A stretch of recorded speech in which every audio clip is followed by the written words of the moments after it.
ஆண்டவராகிய இயேசு கிறிஸ்துவின் நாமத்தில் வாழ்த்துக்கள். இந்த காலை வேளையிலும் நம்முடைய தியானத்திற்கென்று தெரிந்து கொண்ட வேத பகுதி 1 சாமுவேலின் புத்தகம் 17வது அதிகாரம் 37வது வசனம். பின்னும் தாவீது, என்னை சிங்கத்தின் கைக்கும் கரடியின் கைக்கும் தப்புவித்த கர்த்தர் இந்த பெலிஸ்தனுடைய கைக்கும் தப்புவிப்பார் என்றான். அப்பொழுது சவுல் தாவீதை பார்த்து, போ, கர்த்தர் உன்னுடனே கூட இருப்பாராக என்றான். இங்கே வாசித்த இந்த வேத பகுதி தாவீதின் வாயிலிருந்து புறப்பட்ட வார்த்தையாக இருக்கிறது. உலகத்திலே அநேக வார்த்தைகளை ஒவ்வொரு நாளும் ஒவ்வொரு நிமிஷமும் நம்முடைய காதுகளிலே நாம் கேட்டுக்கொண்டே இருக்கிறோம். நாம் கேட்கிற எல்லா வார்த்தைகளுக்கும் நாம் கொடுக்கிற பிரதியுத்தரம் எப்படியாக இருக்கிறது? நாம் சத்ருவை ஜெயிக்க வேண்டுமானால் நம்முடைய வார்த்தை சத்ருவை வீழ்த்தக்கூடியதாக இருக்க வேண்டும். வேதத்திலே இப்படியாக ஒரு வசனத்தை நாம் வாசிக்கிறோம்.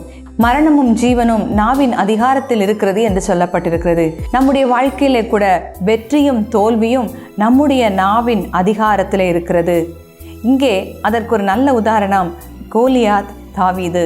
இஸ்ரவேல் ஜனங்களுக்கும் பெலிஸ்தர்களுக்கும் இடையே யுத்தம் நடந்து கொண்டிருக்கிறது. இவர்கள் ஏலா பள்ளத்தாக்கிலே கூடி வருகிறார்கள்.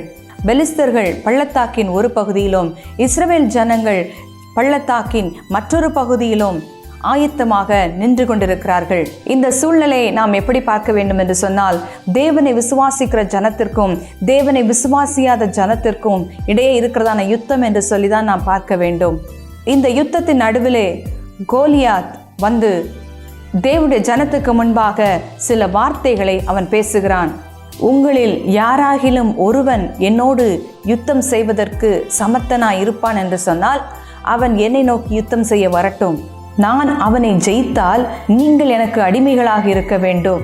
அதே சமயத்தில் நீங்கள் ஜெயித்தால் நாங்கள் உங்களுக்கு அடிமைகளாக இருப்போம், வேலைக்காரர்களாக இருப்போம் என்று சொல்லி ஒரு வார்த்தையை அவன் சொல்லுகிறான். அவனுடைய நோக்கம் என்ன?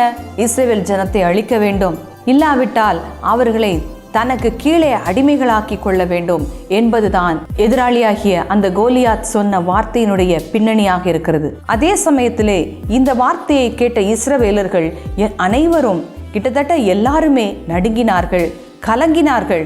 ஆனால் இங்கே எளியவனாகிய இந்த தாவீது அதே இஸ்ரவேல் ஜனங்கள் நடுவில் இருந்து வருகிறான். அவன் ஒரு சாதாரண மேய்ப்பனாக இருக்கிறான்.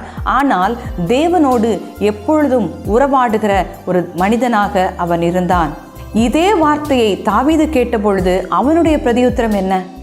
1 சாமுவேல் 17:23 பின்பகுதியிலே பார்க்கிறோம். அந்த பெலிஸ்த வீரன் பெலிஸ்தரின் சேனைகளில் இருந்து எழும்பி வந்து நின்று முன் சொன்ன வார்த்தைகளையே சொன்னான்.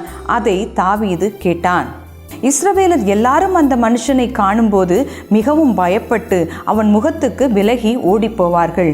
இஸ்ரவேல் ஜனங்கள் கூட தேவனுக்கு பிரியமானவர்கள், தேவனை ஆராதிக்கிற ஜனங்கள் தான். ஆனாலும் இந்த வார்த்தைகள் அவர்களுடைய வாழ்க்கையை கலங்க பண்ணினது, அவர்களுடைய எதிர்காலத்தை கேள்விக்குறியாக வைத்தது. ஒருவேளை நாம் அழிந்து போய் விடுவோமோ, ஒருவேளை இந்த மனுஷன் நம்முடைய சேனைகள் எல்லாம் அழித்து விடுவானோ, நமக்கு எதிர்காலம் இல்லையோ என்று சொல்லி அவர்களை கலங்க பண்ணினது. 1 சாமுவேல் 17:32 வசனத்தின் பின்பகுதியிலே பார்க்கிறோம். உம்முடைய அடியானாகிய நான் போய் இந்த பெலிஸ்தனோடே யுத்தம் பண்ணுவேன் என்றான்.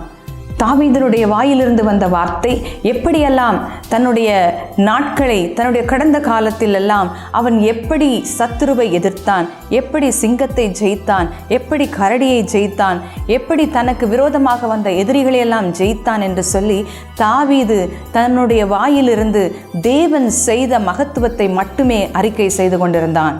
என்னை கேட்டுக்கொண்டிருக்கிற அன்பான தேவனுடைய பிள்ளைகளே, இந்த வார்த்தை உங்களுக்காகவே கூட இருக்கலாம். இந்த வார்த்தையின் மூலமாக ஆண்டவர் உங்களை எழும்ப செய்ய வேண்டும் என்று விரும்புகிறார். இன்றைக்கும் சிங்கத்தின் சத்தத்தை கேட்டும் கரடியின் தோற்றத்தையோ சத்தத்தையோ கேட்டு சோர்ந்து போயிருக்கிற தேவனுடைய பிள்ளைகளே, நீங்கள் தைரியமாக சொல்லுங்கள், சிங்கத்தின் கைக்கும் கரடியின் கைக்கும் தப்புவித்த கர்த்தர் நிச்சயமாகவே இந்த பெலிஸ்தனுடைய கைக்கும் என்னை தப்புவிப்பார் என்று சொல்லி நீங்கள் தைரியமாக உங்கள் வார்த்தையை வாயிலிருந்து புறப்பட பண்ணுங்கள். நீ போ, கர்த்தர் உன்னுடனே கூட இருப்பாராக என்று சொல்லி சவுல் அனுப்பி வைக்கிறார். தாவீது ஜெயத்தோடு கூட கோலியாத்தின் தலையை அவன் வீழ்த்துகிறவனாக அவன் காணப்பட்டான். இன்றைக்கும் நமக்கு முன்பாக அநேக வார்த்தைகளை நாம் கேட்க வேண்டிய சூழ்நிலையில் நின்று கொண்டிருக்கலாம். இது நம்மை எழும்பி நிற்க செய்யத்தக்க தேவனுடைய விசுவாசமுள்ள வார்த்தையை நம்முடைய வாயிலிருந்து புறப்பட பண்ணுவதற்கு காரணமாக இருக்கும். இன்றைக்கு உங்கள் வாயிலிருந்து வருகிற வார்த்தை எப்படிப்பட்டதாக இருக்கிறது? சூழ்நிலையை பார்த்து பேச ஆயத்தமாகிவிட்டீர்களா? சூழ்நிலைகளை பார்த்து சோர்ந்து போயிருக்கிறீர்களா? பயந்து போய் கலங்கி போயிருக்கிறீர்களா? நீங்கள் தாவீதோடு கூட சொல்லுங்கள், என்னை சிங்கத்தின் கைக்கும் கரடியின் கைக்கும் தப்புவித்த கர்த்தர் இந்த பெலிஸ்தனுடைய கைக்கும் தப்புவிப்பார். நான் எழும்புவேன், என் தேவன் என்னோடு கூட இருக்கிறார் என்று சொல்லி கர்த்தர் தாமே உங்களை ஆசீர்வதிப்பாராக. நாம் ஜெபிப்போம். எங்களை நேசிக்கிற எங்கள் அன்பின் பிதாவே, இந்த காலை வேளையிலும் கூட நாங்கள் கேட்ட வார்த்தையின்படியாக ஆண்டவரே, அநேக சூழ்நிலைகளை கண்டு, அநேக விழுங்க பார்க்கிற அனுபவங்களை கண்டு, பல பிரச்சனையின் நடுவிலே போய்கொண்டிருக்கிற, இதை கேட்டுக்கொண்டிருக்கிற அன்பான ஜனங்களை நீர் கண்ணோக்கி பார்ப்பீராக. ஆண்டவரே, உம்மை விசுவாசிக்கிற உம்முடைய பிள்ளைகளுடைய வாய்களிலிருந்து இன்றைக்கு கர்த்தர் என்னோட கூட இருக்கிறார். ஹல்லேலூயா.